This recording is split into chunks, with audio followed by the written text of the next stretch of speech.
This about that alien revolution you accidentally started. Daniel sighed. Yeah, that one. Vasquez chuckled. Knew you'd get yourself into trouble? All right, Carter. Tell me what you need. On Vorshan, the High Scholars watched as Zyrek's forces grew bolder. They launched raids, stole supplies, even converted entire ships to their cause. Worst of all, their ideas were spreading. More Vorshai were questioning, resisting, breaking free of the Great Cycle's grip. The scholars knew they had to act fast. So they made a terrible decision. A fleet of warships, numbering in the thousands, was assembled under the banner of the Great Cycle. Their mission was clear: crush the unbound, destroy their heretical colonies, and erase every trace of their dangerous ideology. It was not just a war against rebels. It was a war against an idea, and they would burn the stars to keep it from spreading. Daniel Carter arrived in the Vorshai system aboard the TDS Horizon, a human diplomatic cruiser escorted by a fleet of Terran defense ships. He wasn't bringing an army. He was bringing history. He had spent weeks compiling every major conflict in human history. The wars between kings and rebels, dictators and revolutionaries, empires and free thinkers. He had records of Earth's renaissance, the Enlightenment, the rise and fall of nations, and the terrible cost of resisting change. He didn't come to fight. He came to teach. As his ship broadcasted the first transmission to both sides of the Vorshai War, his voice carried across the system. This is Daniel Carter. You know who I am. You know what I started. But I didn't come here to take sides. I came here to show you what happens next. Because this war? I've seen it before. And I know how it ends. Across the system, both Unbound and Keepers listened. And the war paused, for now. But Daniel knew that words alone might not be enough. Because the High Scholars weren't just fighting against the rebels. They were fighting against the future itself. And the future does not surrender easily. The silence that followed Daniel's broadcast was not a sign of peace. It was the silence before a storm, a moment of stillness as both sides braced for what came next. On the bridge of the TDS Horizon, Daniel watched the countless red blips on the tactical display. The Keeper's fleet, vast and unyielding, still preparing for war. Across the system, scattered in hidden bases and outposts, Zyrek's Unbound forces waited, outnumbered but unwilling to surrender. The High Scholars had not responded. Daniel knew what that meant. They weren't ignoring him. They were deciding how to deal with him. Sir, one of the officers on the bridge called out. We're receiving a priority transmission from Vorshan. It's the High Scholars. Daniel took a deep breath. Put them through. The screen flickered, and the Grand Arbiter of the High Scholars appeared.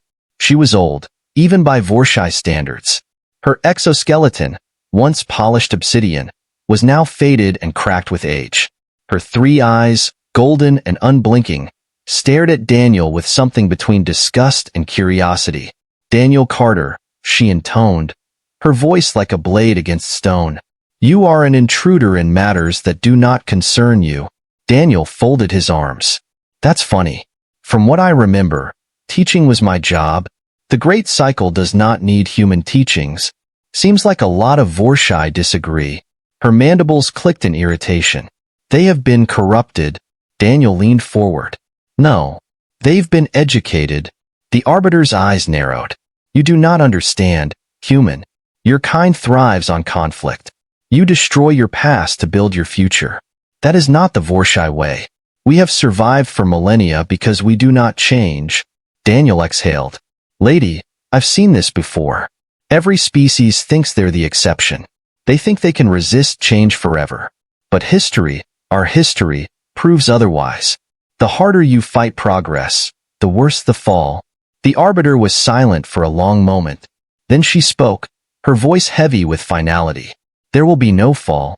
There will be purification. The transmission cut out. Daniel swore under his breath.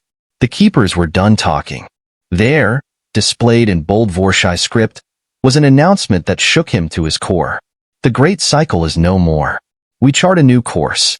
We think for ourselves. Daniel chuckled to himself, shaking his head. Well, I'll be damned. And so, a single human teacher, armed with nothing but questions, changed an entire alien world forever. But as he watched the Vorshai's first independent fleet leave their system, setting out to carve their own path in the stars, Daniel knew one thing for certain. This was only the beginning. The Vorshai did not stop at breaking the great cycle. Freed from the constraints of their ancestors, they exploded into progress. Cities transformed, once rigidly structured, now sprawling with innovation. Art, once a forbidden indulgence, flourished. Machines advanced beyond anything the high scholars could have imagined. The first Vorshai spacecraft, built by their own minds, left the atmosphere to explore their solar system. Then another. Then another. What had once been unthinkable, what had once been heresy, was now reality. Zyrek stood on the bridge of the newly christened HFY Arjuan, the first interstellar ship built without permission from the old order. Its hull was sleek, its engines designed from blueprints never before conceived. He ran his claws along the control panel, feeling the hum of power beneath his fingers. This was not a ship dictated by the past. This was a ship of possibility. As the Vorshai reached for the stars, not everyone celebrated. Deep within the ancient halls of the high scholars, a secret council gathered. The great cycle may have been shattered, but there were those who still believed in its order. They had waited, watching the chaos unfold, hoping the people would come to their senses. But now, as the Vorshai prepared to take their first steps beyond their homeworld, they realized the truth. The old Vorshai were dying. The new Vorshai were something else entirely, and that terrified them. They would not allow it. As Zyrek and his crew prepared for their maiden voyage beyond the Vorshai system, a message intercepted their communications. A voice, old and withered, yet filled with unshaken certainty. The great cycle was not just tradition. It was protection. You have broken its laws. You will face its consequences. And then, without warning, the orbital defense platforms turned toward them. Zyrek barely had time to react before the first barrage of plasma tore through the void. Alarms blared, the bridge shuddered, and fire erupted along the outer hull. They were being hunted, not by an enemy, not by aliens, by their own people. The old Vorshai, the remnants of the high scholars, had drawn a line in the sand. Either the great cycle would be restored, or they would burn everything to the ground. The revolution was not over. Zyrek gritted his teeth as his ship dodged another blast, warning sirens echoing in his ears. For thousands of years, the Vorshai had followed a path laid out for them. Now, for the first time in their history, they had made their own choice. And the old order could not accept it. But Zyrek had no intention of stopping. With a defiant snarl, he gripped the controls and punched the ship into faster-than-light travel, breaking free of the planet's reach. For the first time in history, a Vorshai ship had fled their homeworld as a fugitive, not because they were criminals, but because they refused to be slaves to the past. And far away, across the void, a single human read the headlines and let out a tired sigh. Daniel Carter set down his drink, rubbing his temples. So much for just being a teacher. He stared out at the night sky, at the countless stars above. One way or another, this wasn't over. And he had a feeling he was about to get very, very involved. Daniel Carter had spent most of his life teaching, but he had never expected to be at the center of an interstellar revolution. Yet, here he was, watching news feeds from Vorshan, where old and new forces clashed in a battle of ideas, technology, and survival. The Vorshai Civil War had begun. Zyrek and his followers, now labeled as the Unbound, had established themselves beyond their homeworld. They had found refuge on a barren moon orbiting a gas giant, where they worked tirelessly to construct a new fleet. Ships unlike anything the Vorshai had ever built, fast, agile, designed for more than just war, but for exploration and discovery. But the high scholars were not idle. Their loyalists, known as the Keepers, held the vast majority of the Vorshai military. They controlled the great shipyards, the planetary defenses, and the minds of those still afraid of change. Their broadcasts filled the airwaves with warnings of doom, claiming that Zyrek and his rebels would lead the Vorshai into an era of chaos, destruction, and extinction. Daniel Carter knew better. He had seen this before. Earth had been through this. The struggle between progress and tradition. The wars over knowledge. The fear of the unknown. Humanity had fought this battle countless times, and every time, despite the bloodshed and hardship, the future had won. But the Vorshai weren't human. They hadn't evolved through wars, rebellions, and revolutions.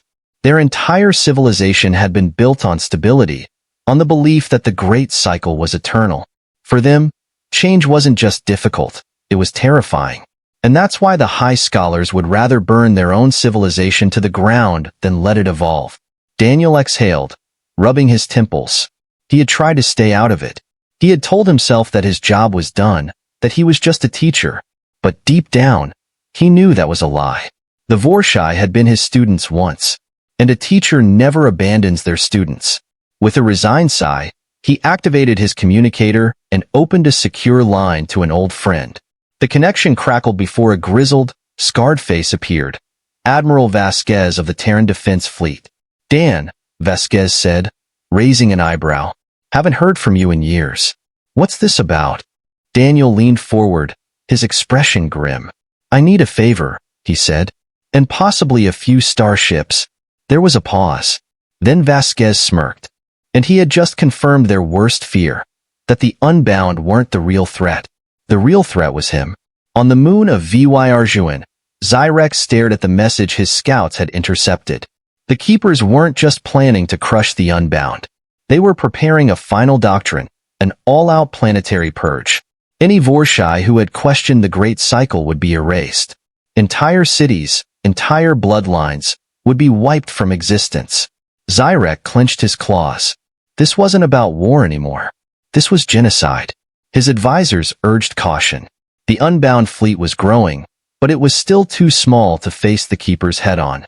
They needed time, more ships, more allies. But Zyrek knew they didn't have time. He looked out at the stars, at the distant shape of the Terran ships, gleaming and waiting. Daniel Carter had always said that humanity had been through this before. Maybe it was time to find out exactly how they won. In orbit, Daniel paced in his quarters, mind racing. He had hoped to end this war with knowledge, with history. But the Keepers weren't fighting with reason. They were fighting with fear. And people, human or alien, who fight with fear tend to make stupid, bloody decisions. His communicator chimed. Zyrek's voice came through, calm but resolute. We need your help, Carter. Daniel sighed. I was afraid you'd say that. There's no stopping this war now. The Keepers have made their choice. Now we have to make ours. Daniel rubbed his temples. And what exactly do you want from me? Zyrek didn't hesitate. Teach us how to win. Daniel went silent. He had spent his life teaching ideas, teaching philosophy, teaching people how to think. But now, for the first time, he was being asked to teach war. The high scholars wasted no time. Their first strike was against the city of Vashroka, once the beating heart of Vorshai culture. Its streets, once filled with thinkers and artists, were reduced to ash by orbital bombardment. The Keepers declared it a cleansing, a warning to all who strayed from the Great Cycle. But the Unbound did not flee. They fought back. And Daniel Carter, the human who had only ever wanted to be a teacher, stood at the center of it all, watching, guiding, and preparing the Vorshai for the battle that would decide their future. A future that had already begun to write itself in fire and rebellion. Daniel Carter never wanted to be a war leader. He had spent his life shaping minds, not battlefields.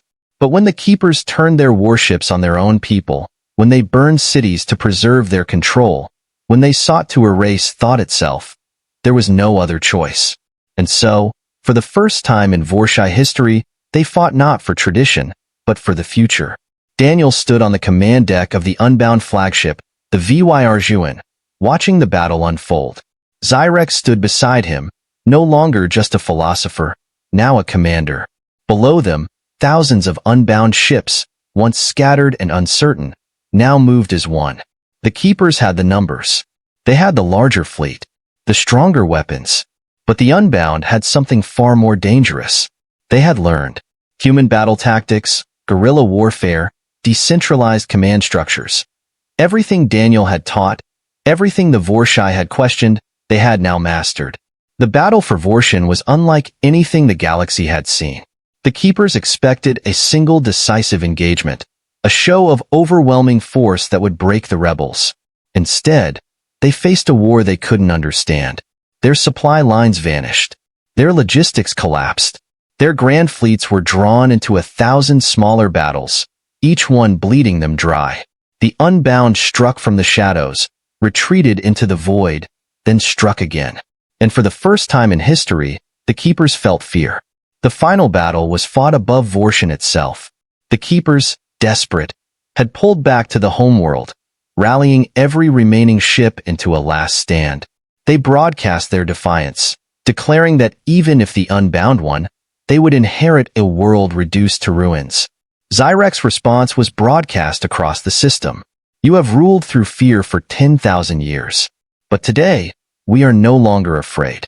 The great cycle is broken, and so is your rule. And then the Unbound struck. The battle raged for 3 days and nights, until the last of the Keeper's fleet fell. The final warship, the once mighty dreadnought Truth Eternal, was crippled in orbit, flames consuming its once pristine hulls. The High Scholars, the last remnants of the old order, sent a final desperate transmission. You will regret this. Without the great cycle, our people will fall to ruin. And Zyrek, standing on the bridge of his ship, replied with the words of his old teacher. Then we will fall forward. With that, the Unbound fired the final shot. The Truth Eternal shattered. And with it, the last remnants of the great cycle. The war was over. Vorshan was free. Daniel Carter stood on the balcony of the new Capitol building, looking out at the city below. It was alive in a way he had never seen before. No longer a place trapped in endless repetition, but a world reborn.